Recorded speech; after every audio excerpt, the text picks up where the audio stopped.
also, I have a CDL because I drive children. I'm the backup driver for the school swim team.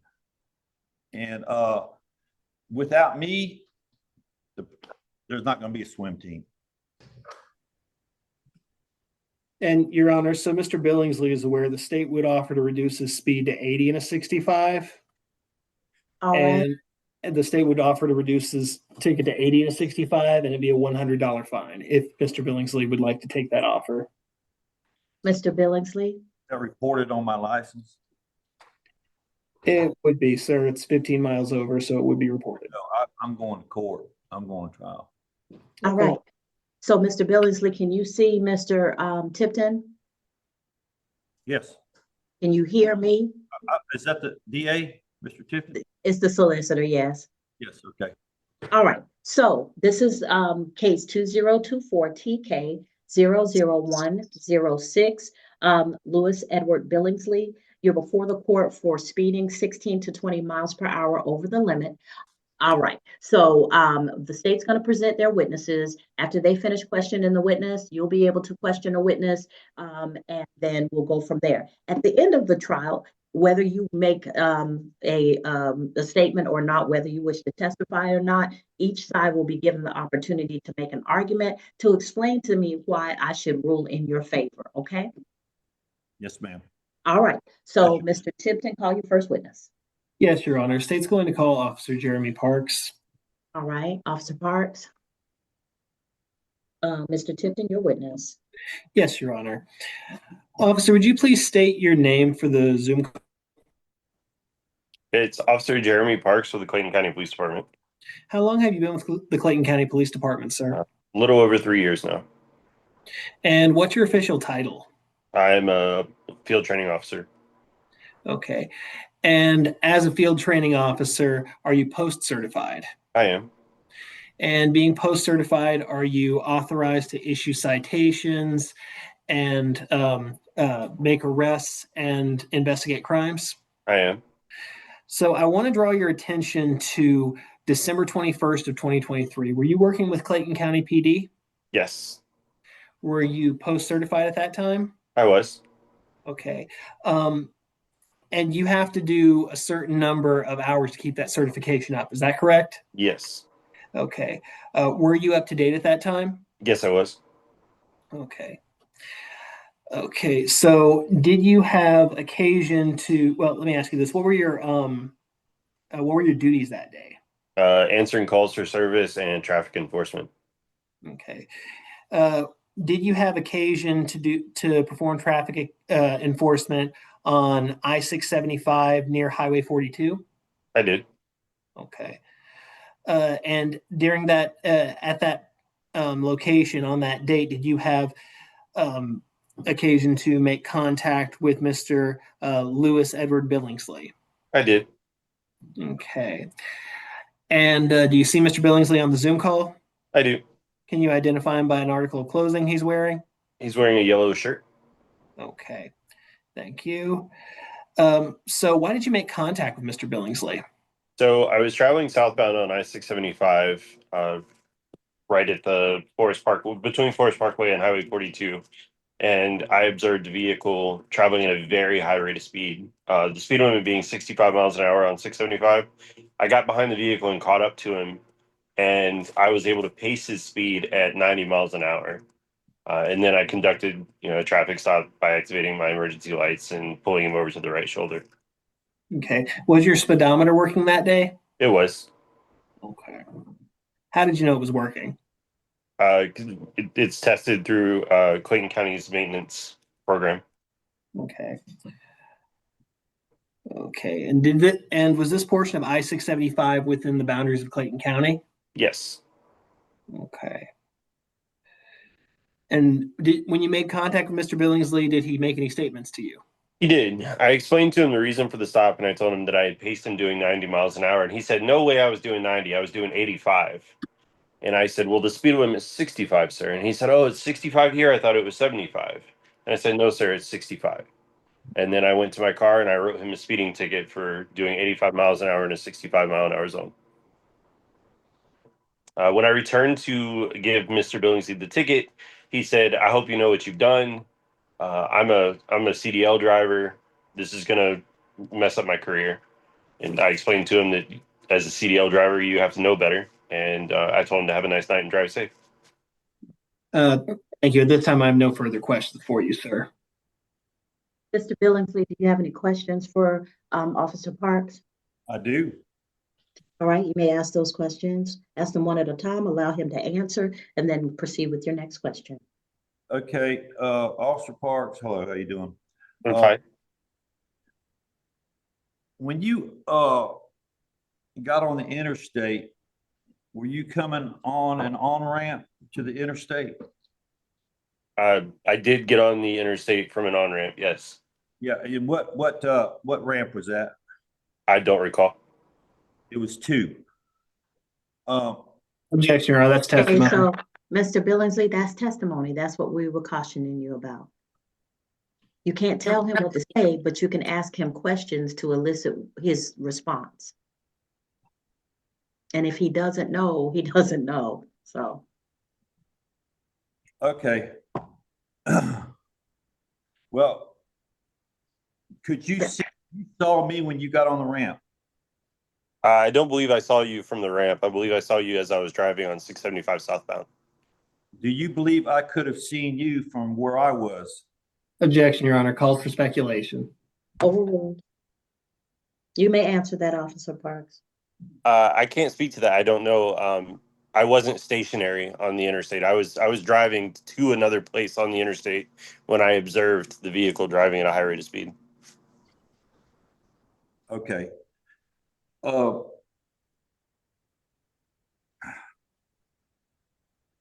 When you pulled me over, what was the first thing you said to me? Hey, how's it going, man? I'm Officer Parks, the Clayton County Police Department. I stopped you because I paced you doing 90 miles an hour in a 65-mile-an-hour zone. Okay. Your Honor, the conversation was a little bit different. When I, Okay, so Mr. Billingsley, if you're done asking questions of Officer Parks, then allow the state to finish presenting their case. And then if you wish to testify, I'll go over with you your right to remain silent and whether you're willing to waive that right. And then if you do waive that right to remain silent, then we'll hear your testimony. oh, okay, all right. Okay, If Officer you have- Parks, okay, after you gave me the ticket, how did you give me the ticket? What are you asking? I'm sorry. What kind of a ticket did you give me? I gave you a written citation on our Brazos e-citation machine. It's like a phone, Yes, and I just signed the phone? correct. Okay. After I got back on the interstate and you got back on the interstate, did you get off on the next exit? I probably got off on either exit 1 or 2 because that's the end of our county. How far were you on the interstate from the time you got on it to the time you got off of it? So Clayton County runs from exit 7 to exit 1. So that's the length of that's how far I would have went. Okay. So if I was to say you were on exit 2 to 1, how far would that distance be? From 1 to 2, I don't know. Okay. Would it be a mile? Could it be a mile? It could be, but I don't know for certain. Okay. How much time do you, in the training that you've had for pacing somebody, how much distance do you need to travel to accurately pace somebody? There's no set distance. No set distance? Okay, let me ask you something. What's more accurate when you're gonna give somebody a ticket? Is it radar, laser, or pacing? Which is the most accurate way to give somebody a ticket? Your Honor, this is irrelevant. The officer's already said he's paced him. There's no point in bringing up these other methods of detecting speed. That's a question. Hold on, Mr. Billingsley. So Mr. Billingsley is on cross. He's entitled to a thorough and sifting cross. I'll let him have a little leeway. Mr. Billingsley, when I feel like you're going too far, I'll stop you. Thank you. So at the time, I wasn't LiDAR or radar certified. I am now, and I can say that I would primarily use LiDAR. However, pacing is still a good option if need be. Okay, which is the most reliable is what I'm asking.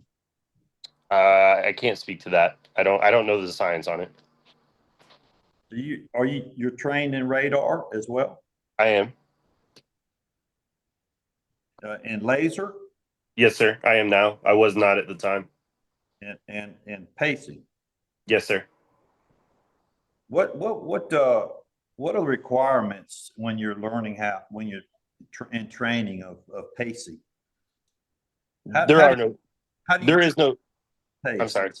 How do you train to pace? Is there a depth perception and time and travel? All that's involved, right? There's no specific requirements for being able to pace someone for speed.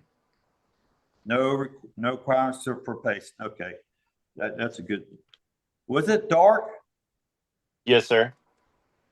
Is it easier to pace somebody at night or in the day? It's the same, sir. It's the same. Yes, sir. Perception's no different. You know, I used to. Okay. Objection, Your Honor. This is testimonial. Okay. It's a question. Headlights. I'm asking him a question. Headlights look the same whether it's nighttime or daytime. I wasn't looking at your headlights, sir. I was looking at your taillights. Tail lights too, to any kind of lights at night. Are the lights, they look the same in depth perception and distance at night as they do today? Yes, sir. I've been on the same shift for the last 3.5 years. I rest my case right there, and then I'll. Sir, the state's actually presenting their case. Your case hasn't started yet. So, all right, Mr. Tipton, did you have any redirect? I do, Your Honor. Officer Parks, were you wearing a body cam that day? Yes, sir. And did the body cam capture the entire interaction? Yes, it did. Would the body cam have captured the interaction where he said that he was doing 85? Yes, sir. Which is why I wrote him for 85 miles an hour and not 90. Your Honor, may I share my screen? You may.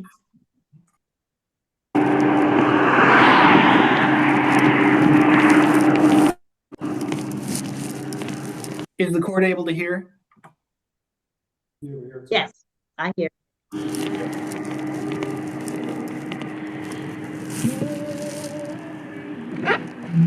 Hey, how's it going, man? I'm Officer Parks of the Clayton County Police. Hey, turn it down. turn the radio down. Officer, I wasn't even paying attention to it. I'm clear. So, is there any reason we're doing 90 on the expressway? Officer, I'm telling you, I was doing 85 according to this. Okay. So 85? Yeah. I got you. You got your ID on you? Yeah. What's the speed limit? 65. Oh, that's 65 here? Absolutely. All day long. Man, There's signs all over the place. I've been away from home for 2 weeks, and I worked all. I just got off work, man. I got you. And I'm trying to get home, man. I'll tell you. Where's home at? Fitzgerald. I got you. I'm so frustrated and everything. Hold on, I got it right here. Mr. Parks, what did that just show? It showed Mr. Billingsley admitting to driving 85 miles an hour in a 65 mile an hour zone. And what did he say? He saw that. What did he say he was going by to determine his speed? His speedometer. And did he give you a reason why he was going that fast? He was just trying to get home. He'd been gone for 2 weeks and wanted to get home to Fitzgerald. Thank you. No further questions. All right, Mr. Billingsley, did you have any additional questions for Officer Parks? Yes, there was. How many speed signs are on I-75? I'm on I-65 that say 65 miles an hour. I don't know exactly how many there are, but there's usually one at the beginning of the interstate and usually one after each exit. But I can't say for certain how many there were that night. More than that, you say? I really can't speak to how many were there that night. I can only tell you what there usually is. Yeah. Did you tell me that they were all up and down there? They were marked all over the place? Yes, sir, I did. And but you don't know how many there were? I don't. Yeah. You're saying that they are many, though? I'm saying that there's more than one. Okay. At that point, more than one. Okay. What time of the day was this? It was at nighttime. Was there a lot of traffic out there? No. I've got more to say, but it's hard to do it in this kind of setup right here. So what's next? All right, so we've finished with this witness. Mr. Tipton, did you have any other questions of Officer Parks? No, Your Honor. At this point, the state rests. All right, is Officer Parks able to leave at this time? Yes, Your Honor. Thank you, Officer Parks. Thank you. Officer Parks, you're excused, be safe. All right, so Mr. Billingsley, the state has rested their case. They've presented the testimony of Officer Parks. They presented the body cam evidence from the night in question. Sir, did you wish to give testimony in this? Please remember that as I instructed you, the state has the burden of proving the case beyond a reasonable doubt. You're not required to give any evidence or testimony. You have a Fifth Amendment right against self-incrimination. However, if you do want to give up that right and offer testimony and evidence, the court will hear it. Yes, I would give up that right. All right, raise your right hand for me. Do you solemnly swear or affirm any testimony you give in this matter will be true? Yes, I do. All right, put your hand down, sir. Tell me what happened. Okay.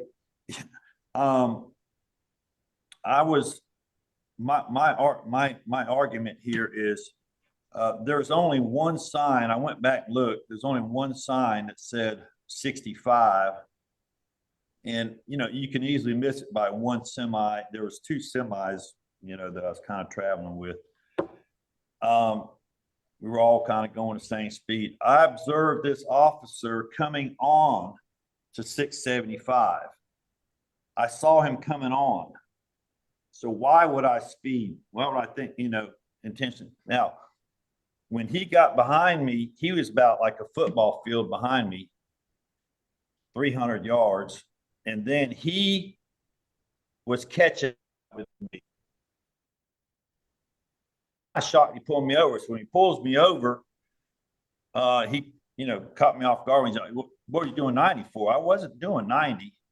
I had been doing 85, and I know that was speeding because I was trying to get home in 75, and why would it be? It could easily be missed. That speed sign. There's only one, and he got. My argument is that is exit 2. He got on exit 2.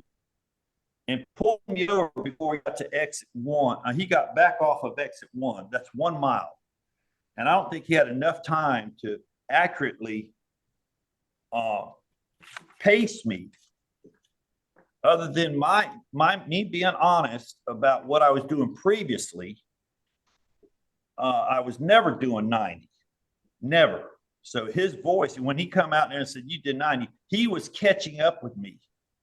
That was his speed to catch up with. He's never on my taillights. I would love to see, and I asked before when I came to the to say I wasn't guilty for the discovery of the vehicle's camera to show that would show his speed and when he got on and when he got off the ramp. He was only on for not even a mile. It was 1 mile between exit 2 and exit 1. And my argument is he didn't have enough time, Your Honor, to accurately clock me or pace me to get an accurate speed. Yeah, he did. He said he gave me what I admitted to, but that's what I had been doing before. Also, there's only one 65-mile-per-hour sign. As I went back and looked at it, there's not many, like he said. So there's just some inconsistencies here, Your Honor. Also, I have a CDL because I drive children. I'm the backup driver for the school swim team, and without me, there's not going to be a swim team. And that's what I asked him before when I was telling him about my CDL. Yeah, this is going to, like I said, now that was one of my concerns right there. My only concern, and I was willing to pay for that $100, was it being reported on my license, because for the school system, that's it. You can't do it. And I had a daughter that was on the swim team, and I was the backup driver on that. So that's what I was referring to him about. Wasn't about any other thing else. I have a good driving record, and I had been away from home for 2 weeks. I had all my stuff in that vehicle, and I was trying to get home. It was 2 days before Christmas. I had Christmas music going, and he hollers, "Turn that music off." I was like, I was trying to have a nice trip home. I had a 3-hour trip ahead of me. I drove 3 hours to get here. And, but I'm just saying there's some inconsistencies, and I did look up some case law about some that's been dismissed. I didn't bring that up, but at nighttime, you cannot have the depth perception he said was the same as it is during the day. It is not. I used to work on the railroad, and that headlight, you would think, is a mile away, and it's more like 100 feet away. You cannot have the same depth perception on you can say, and that is something that he said had made no difference. So that's another argument that I have right there. But just the inconsistencies, and that's why I'm here today, saying there, and the fact that it was a pacing ticket at night, no traffic, and it was a one speed sign could easily be missed. So, and that's what I have to say right there, Your Honor. All right, Mr. Tipton, argument? Yes, Your Honor. Your Honor, ignorance of the speed limit does not excuse one from driving the speed limit. The officer testified that there were signs at the entry and exit ramp for every entry and exit point on I-675. The court did observe the defendant admit to driving 85 miles per hour and admit that he had been viewing his speedometer. Your Honor, if we were to, if the court takes into, I think it would be inappropriate for the court to take into account the defendant's CDL, as Your Honor is aware of the anti-masking laws. Your Honor, based on the facts of the case, based on the defendant's own admission on tape, based on everything the officer stated, the state would request that the court find the defendant guilty of speeding 85 and a 65. Thank you. All right. So, Mr. Billingsley, I understand the argument that you're making, but Mr. Tipton is correct. I could lose my position on the bench, and it would be illegal for me to consider the fact that you're a CDL holder and making my decision when the law, particularly when the law suggests to the contrary. The officer has testified that he paced you. He indicated that he paced you at 90. He pulled you over. When he pulled you over, it may have seemed like he was yelling to you, but to me, it appeared that he was just trying to be heard over the Christmas music. And so he asked you, hey, you were going 90 out there. No, I wasn't. I was going 85. And then there was the information about there being some confusion about the speed. However, the old axiom is that ignorance of the law is no excuse. And so even if the speed limit had been 70 or 75 on that highway, you still would have been exceeding the posted speed limit per the law. And so in this case, the court will find you guilty. The officer said he paced you at 90, but he did not write the ticket for 90. He wrote it for 85, which is the speed that you admitted. You also admitted that here in court, as you did on the body cam video. So the court is going to find you guilty of the speed of 85 miles per hour in a 65 mile per hour zone. And Mr. Tipton, do you have a recommendation for the penalty? A $300 fine, Your Honor. All right, Mr. Billingsley, I generally don't like to, give people a higher penalty just because they went to trial. So the offer, I guess, initially was $100 fine. The fine with the $100 fine with the surcharges would be $151.50. Did you wish to pay that today or have additional time? Yeah, I'd pay it today. Okay, so it's $151.50. When you leave the courtroom, you'll go downstairs to the second floor. When you come back through the double doors, you'll go to your left and you'll see the traffic court window. There they will accept your payment and they'll give you your paperwork as a receipt. And you'll be free to go after that time. Just don't leave the building without making that payment, okay? Okay, they take credit card? They do, sir. Okay. All right, take Thank care. you for your time. You're welcome. All right, so I believe, unless I missed something, that concludes the 11 a.m. calendar.